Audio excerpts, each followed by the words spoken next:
স্থূলতা প্রতিরোধে করণীয় কি কি, অর্থাৎ আপনার ওজন কি ঠিক আছে কিনা জানতে চাইলে কেবল একটি ওজন মাপার যন্ত্র আর চাই একটি ফিতা। নিজের ওজনকে কিলোগ্রাম ও উচ্চতার বর্গ মিটার দিয়ে ভাগ করলে পেয়ে যাবেন বডি মাস ইন্ডেক্স, যা বিএমআই নামে পরিচিত। এছাড়া স্মার্টফোনে ডাউনলোড করে নিতে পারেন বিএমআই ক্যালকুলেটর। আর যদি এই বিএমআই 25 বা তার বেশি হয় তবে বুঝতে হবে আপনি ওভার ডায়েট বা অতিরিক্ত ওজনে ভুগছেন। আর যদি 30-এর বেশি হয় তবে আপনি স্থূলতা বা ওবেসিটি যাকে বলে তাতে ভুগছেন।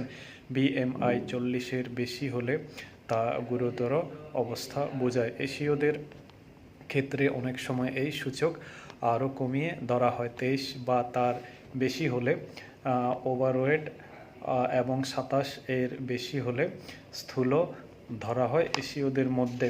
এখন বলছি স্থূলতা প্রতিরোধে গুরুত্বপূর্ণ 6টি করণীয় কি কি, অর্থাৎ 6টি পদক্ষেপ গ্রহণ করতে উৎসাহ দিচ্ছে বাংলাদেশ এন্ডোক্রাইন সোসাইটি। সংখ্যা বিচারে তা সাজানো হয় এইভাবে: 1 নম্বর, শূন্য চিনি বা চিনিযুক্ত পানীয়।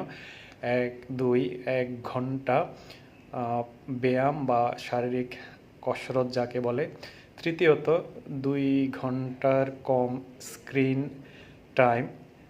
তারপরে চতুর্থত, দিনের বেলায় পরিমিত খাবার।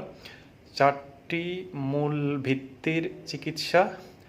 5 বার নানা ধরনের ফল ও সবজি গ্রহণ।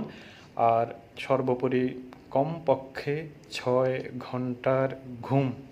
মনে রাখবেন, স্থূলতা একটি রোগ, কেবল একটি অবস্থা নয়। এর সঠিক চিকিৎসা ও প্রতিরোধ ব্যবস্থা আছে। চিকিৎসা বিজ্ঞানে 4 শতাধিক রোগ বালাইয়ের সঙ্গে স্থূলতা সম্পর্কিত। স্থূলতা চিকিৎসায় সামাজিক যোগাযোগ মাধ্যম ও বাজারে নানান ধরনের টোটকা, তারপরে হার্বাল বা ভ্রান্ত ডায়েট পদ্ধতি প্রচলিত আছে। এগুলোর কোনোটাই কিন্তু বিজ্ঞানসম্মত নয়, বরং মাত্র 6টি অভ্যাস, যা শুরুতে বলেছি, চর্চার মাধ্যমে আপনি স্থূলতাকে ঠেকাতে পারেন। তাই এই অভ্যাস চর্চা করা সমীচীন। প্রয়োজনে চিকিৎসা নিতে একজন বিশেষজ্ঞ চিকিৎসকের পরামর্শ নেওয়া যেতে পারে।